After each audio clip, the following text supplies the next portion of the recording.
नमस्कार दोस्तों, स्वागत है आपका अपने इस YouTube चैनल पे। देखिए मित्रों, राजस्थान के किसान आंदोलन अपन पढ़ रहे थे। राजस्थान के किसान आंदोलन की श्रृंखला में आज के इस वीडियो में पढ़ेंगे अपन अलवर का किसान आंदोलन। अलवर के किसान आंदोलन के साथ ही भरतपुर में भी किसान आंदोलन हुआ था तो वह भी पढ़ेंगे, और एक करौली का किसान आंदोलन वह भी पढ़ेंगे। अब तक अपन ने किसान आंदोलन में पढ़ा है, सबसे पहला जो किसान आंदोलन है, जो कि सबसे प्रमुख है, सबसे महत्वपूर्ण है, उस किसान आंदोलन का नाम है बिजोलिया किसान आंदोलन।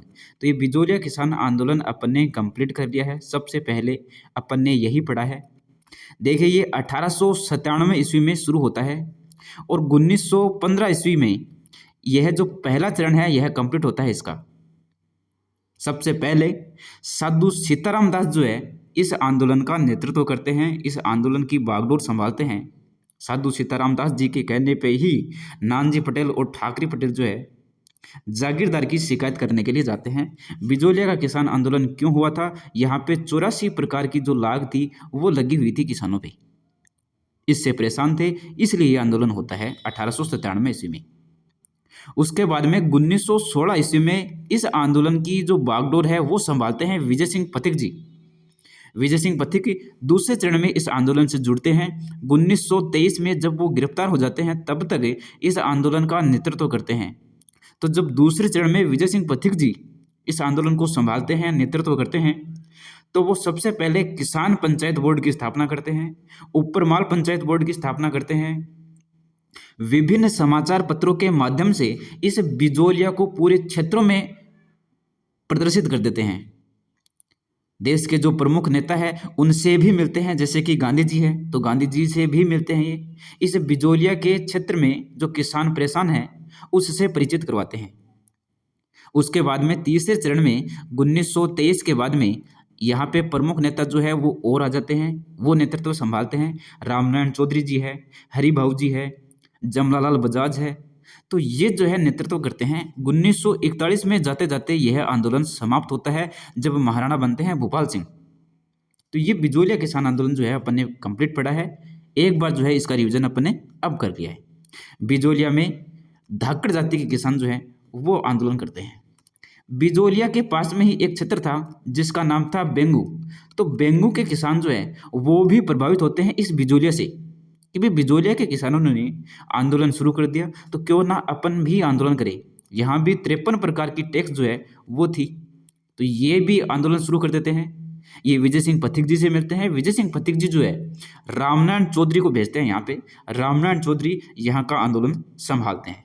बेंगू में एक हत्याकांड होता है, गोविंदपुरा हत्याकांड, जिसमें रूपा जी और कृपा जी जो है वो शहीद हो जाते हैं। बिजोलिया में किसी भी प्रकार का हत्याकांड नहीं होता है, अहिंसात्मक आंदोलन है। बेंगू में हत्याकांड होता है जिसमें 2 व्यक्ति जो है रूपा जी कृपा जी शहीद हो जाते हैं और भी घायल होते हैं, लेकिन 2 का नाम जो है प्रमुख है, ध्यान में रखना है। अब जब बिजोलिया में आंदोलन हो रहे थे, बेंगू में आंदोलन हो रहे थे, तो बूंदी क्षेत्र का ही एक क्षेत्र है जिसका नाम था बरड़। यहाँ भी किसान जो है आंदोलन शुरू कर देते हैं। यहाँ थे गुर्जर जाति के किसान। इन गुर्जर जाति के किसानों ने आंदोलन शुरू किया था बूंदी के अंदर। और यहाँ का जो हत्याकांड है वो ध्यान में रखना है, डाबी हत्याकांड। और डाबी हत्याकांड कैसे ध्यान में रखेंगे अपन? ऐसे ध्यान में रखेंगे कि नाना जी थे वो बूंदी के लड्डू चढ़ा रहे थे देवी के, तो नाना जी से ध्यान में रखना है कि नानक जी भील यहाँ पे शहीद होते हैं। बूंदी के लड्डू से ध्यान में रखना है, बूंदी से ध्यान में रखना है कि बूंदी का किसान आंदोलन है। देवी के चढ़ा रहे थे यानी कि देवी लाल जी गुर्जर जो है वो भी यहाँ पे शहीद होते हैं, तो नानक जी भील और देवी लाल गुर्जर ये शहीद होते हैं। हाथ में झंडा लिए हुए थे यानी कि झंडा गीत गा रहे थे ये, तो झंडा लिए हुए थे। जब इनके गोली लगती है तो ये बोलते हैं इकराम इकराम इकराम, यानी कि इकराम हुसैन जो था अधिकारी उसने गोली चलवाई थी। तो ये डाबी हत्याकांड यानी कि 3 जो किसान आंदोलन है, बिजोलिया किसान आंदोलन, बेंगू किसान आंदोलन, बरड़ किसान आंदोलन या बूंदी किसान आंदोलन, ये अपन ने कंप्लीट कर लिया है। आज के इस वीडियो में अपन शुरू करेंगे अलवर का किसान आंदोलन। बहुत ही महत्वपूर्ण है, एग्जाम में क्वेश्चन पूछे जाते हैं, आसान शब्दों में इसको भी अपन समझेंगे। देखिए, अलवर किसान आंदोलन जो है वो सबसे पहले प्रारंभ होता है 1921 ईस्वी में। अलवर के किसानों ने आंदोलन शुरू कर दिया 1921 में। कारण क्या था? तो यहाँ पे कारण थोड़ा सा अलग था। क्या कारण था? कि जंगली सूरों के द्वारा फसल बर्बाद कर देना, ये कारण था। जंगली जो सूअर थे, ये नॉर्मल जो सूअर हैं ये नहीं, जंगली सूअर, बहुत ही हिंसक सूअर हुआ करते थे, तो ये फसल को बर्बाद कर देते थे। तो सूअरों को मारने की इजाज़त नहीं थी। सूअरों को किसानों के द्वारा नहीं मारा जा सकता था। सूअरों को सिर्फ और सिर्फ जो शासक है, जो राजा है, वही मारता था, शिकार करता था तब। बाकी जो सूअर थे ये आराम से फसलों में घुस जाते थे, फसल को बर्बाद कर देते थे। किसान यहाँ के बहुत ज़्यादा प्रभावित थे, बहुत ज़्यादा परेशान थे। इसलिए ये आंदोलन शुरू कर देते हैं 1921 में। कारण क्या है? जंगली सूअर। अब यहाँ का शासक था जय सिंह। इस जय सिंह के पास में जाते हैं, जंगली सूअरों को मारने की इजाज़त मांगते हैं। तो जब आंदोलन होता है तो जय सिंह ने सूअरों को मारने की इजाज़त दे दी। ये सबसे पहले बात है 1921 ईस्वी की, अलवर की। अलवर में 1921 ईस्वी में आंदोलन शुरू होता है। आंदोलन शुरू होने का कारण जो है वो ये है कि जंगली सूअर बहुत ज़्यादा परेशान कर रहे थे इन किसानों को। जंगली सूअर इन फसलों में घुस जाते थे, फसल खराब कर देते थे। इन जंगली सूअरों को मारने की इजाज़त नहीं थी किसानों को, सिर्फ और सिर्फ राजा जो है वो मार सकता था। इसलिए ये किसान जो है एक जगह इकट्ठा होते हैं और अपनी मांग रखते हैं। जय सिंह इनकी मांग मान लेता है। 1921 की घटना है। अब देखिए क्या होता है अलवर के अंदर ही। 1924 ईस्वी में भूमि बंदोबस्त अधिकारी NL टिक्को, तो ये टिक्को को ध्यान में रखना है, NL टिक्को, ये क्या करता है, भू राजस्व में 40% की वृद्धि कर देता है। भू राजस्व में पहले ही वृद्धि थी, अब और ज़्यादा वृद्धि कर देता है, 40% जो है वृद्धि कर देता है। राजपूत और ब्राह्मणों के विशेष अधिकार खत्म कर देता है। यानी कि पहले जो थे राजपूतों को, ब्राह्मणों को विशेष अधिकार मिले हुए थे, इनको कुछ छूट मिली हुई थी, रियायत मिली हुई थी। अब इन राजपूत और ब्राह्मण जो किसान हैं इनको भी किसी भी प्रकार की छूट नहीं मिलती है। जो बाकी के किसान हैं उनकी तरह ही इनको भी फिर टैक्स देना पड़ता है, लगान देनी पड़ती है। तो ये कारण रहता है 1924 ईस्वी में भूमि बंदोबस्त अधिकारी NL टिक्को के द्वारा कुछ नियम बनाए जाते हैं, जिसमें प्रमुख जो नियम ये है कि 40% जो है भू राजस्व में वृद्धि कर दी जाती है।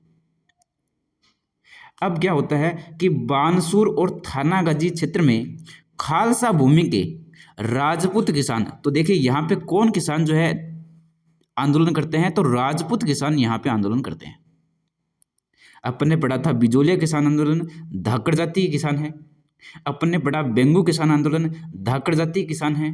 अपन ने पढ़ा बूंदी किसान आंदोलन, गुर्जर जाति के किसान थे।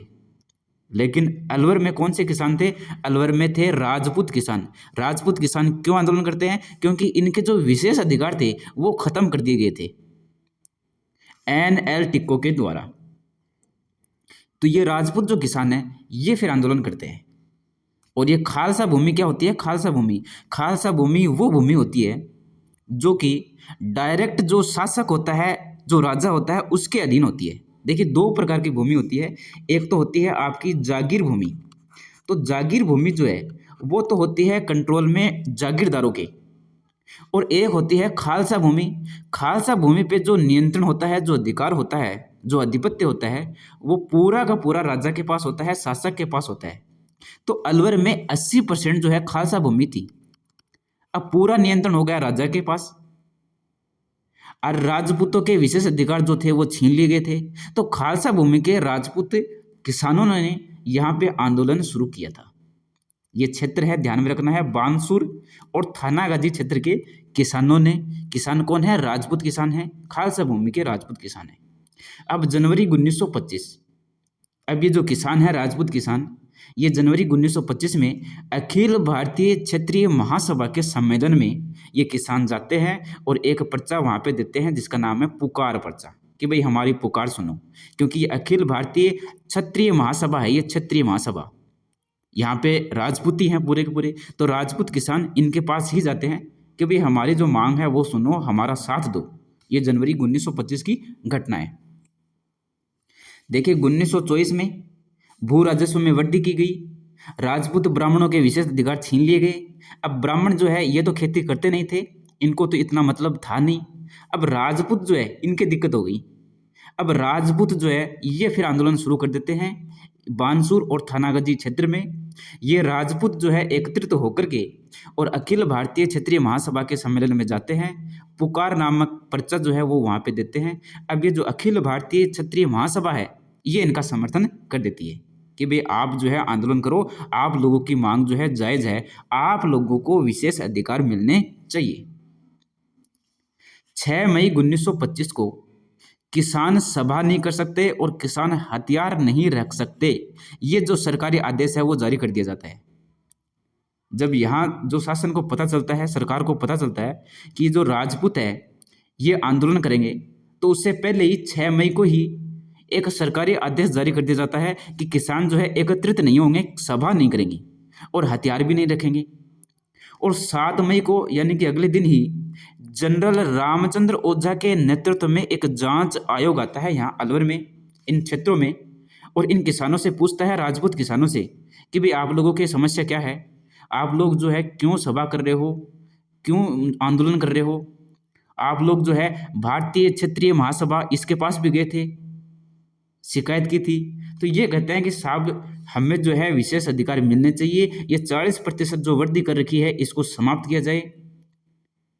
अब मांग जो है मानी नहीं जाती है, तो क्या करते हैं, ये जो राजपूत किसान है ये 14 मई 1925 से, महत्वपूर्ण डेट है, ध्यान में रखनी है, 14 मई 1925 को निम्मू चना एक जगह है वहाँ पे, ये बानसूर तहसील में ही है। देखिए बानसूर क्षेत्र का अपन ने पहले भी वर्णन किया है, तो उसी में एक निम्मू चना जगह है, वहाँ पे ये किसान आंदोलन करते हैं। बात है 14 मई 1925 की। प्रमुख नेता कौन कौन है, तो माधो सिंह है, गोविंद सिंह है, अमर सिंह है और गंगा सिंह है। ये नाम पूछे जाते हैं कि ये जो है किस आंदोलन से जुड़े हुए थे, तो ये है आपके अलवर किसान आंदोलन से जुड़े हुए थे या फिर निम्मू चना किसान आंदोलन से जुड़े हुए थे। प्रमुख नेता है ये माधो सिंह, गोविंद सिंह, अमर सिंह और गंगा सिंह। एक है सीता देवी, महिलाओं का नेतृत्व करती है सीता देवी। निम्मू चना जो आंदोलन है, जो अलवर किसान आंदोलन है, उसमें महिलाओं की जो भूमिका है, प्रमुख भूमिका निभाती है सीता देवी। ये नाम भी पूछा जाता है एग्जाम में। अब एक पुलिस अधिकारी है जिसका नाम है छाजू सिंह, वो आता है निम्मू चना में। जब ये किसान इनके नेतृत्व में सभा कर रहे थे, एक जगह इकट्ठा हुए थे, तो उन पे ये जो छाजू सिंह है ये गोलियां चलवा देता है इस सभा पे, और इस गोलीकांड में 156 किसान शहीद हो जाते हैं। देखिए जो बेंगू किसान आंदोलन था उसमें 2 किसान शहीद हुए थे, जो डाबी हत्याकांड था बूंदी वाला उसमें 2 किसान शहीद हुए थे, लेकिन ये जो निम्मू चना वाला है इसमें 156 किसान शहीद हो जाते हैं, यानी कि ये हत्याकांड है बहुत बड़ा। और ये गोली चलवाने वाला कौन है, ये है छाजू सिंह। छाजू सिंह को भेजती है सरकार कि अपन ने 6 मई को जब ये बात कह दी कि एक जगह इकट्ठा नहीं होना है, सभा नहीं करनी है, हथियार नहीं रखने हैं, उसके बाद में उस गांव में ये जो है लोग एक जगह इकट्ठा क्यों हो रहे हैं, तो छाजू सिंह आता है, गोलियां चलवा देता है, 156 किसान शहीद हो जाते हैं। अब इस हत्याकांड की चारों ओर खबर फैल जाती है और सभी ओर से निंदा की जाती है। देखिए गांधी जी जो है वो यंग इंडिया में कहते हैं इसको जलियांवाला बाग हत्याकांड से भी विभत्स, कि जिस प्रकार से जलियांवाला बाग हत्याकांड हुआ था उससे भी खतरनाक हत्याकांड है ये बात बोलते हैं गांधी जी। एक इसको बोलते हैं दोहरी डायर शाही, यानी कि जो जनरल डायर है वो जैसे कि 2 बार अटैक कर दिया हो यहाँ पे, इतना खतरनाक, इतना भयानक, इतना विभत्स हत्याकांड था ये। तो इसको गांधी जी ने क्या कहा था, जलियांवाला बाग हत्याकांड से भी विभत्स बताया है, दोहरी डायर शाही बताया है। एक रियासत नाम का अखबार निकलता था, उसने इस हत्याकांड को जलियांवाला हत्याकांड कहा है। रामनारायण चौधरी जी, इन्होंने इसको निम्मू चना हत्याकांड कहा है। तरुण राजस्थान, राजस्थान सेवा संघ का जो अखबार निकलता था तरुण राजस्थान, जिसका नाम था नवीन राजस्थान पहले, तो तरुण राजस्थान ने 31 मई 1925 को ये जो निम्मू चना हत्याकांड है, इस निम्मू चना हत्याकांड की जो घटना है वो सचित्र प्रकाशित की थी। तो देखिए जैसे ये हत्याकांड होता है निंदा शुरू हो जाती है, चारों ओर विरोध शुरू हो जाता है इस निम्मू चना हत्याकांड का। फिर जो है कन्हैयालाल कलंकी आयोग, ये एक जांच आयोग है जो कि राजस्थान सेवा संघ के द्वारा ही गठित किया गया है। राजस्थान सेवा संघ का बहुत बड़ा योगदान होता है किसान आंदोलनों में। अपन बात करते हैं बिजोलिया किसान आंदोलन की, तो उसमें भी इस संघ का योगदान था। 1919 में इस राजस्थान सेवा संघ की स्थापना होती है। विजय सिंह पथिक जी जो है वो इसकी स्थापना करते हैं। रामनारायण चौधरी भी इससे जुड़े होते हैं और भी जो सदस्य हैं वो इससे जुड़े होते हैं। और ये जो राजस्थान सेवा संघ के जो सदस्य हैं ये ही नेतृत्व करते हैं अलग अलग किसान आंदोलन का। बेंगू किसान आंदोलन का जो रामनारायण चौधरी ने नेतृत्व किया था, वो रामनारायण चौधरी भी इस राजस्थान सेवा संघ के ही मंत्री थे।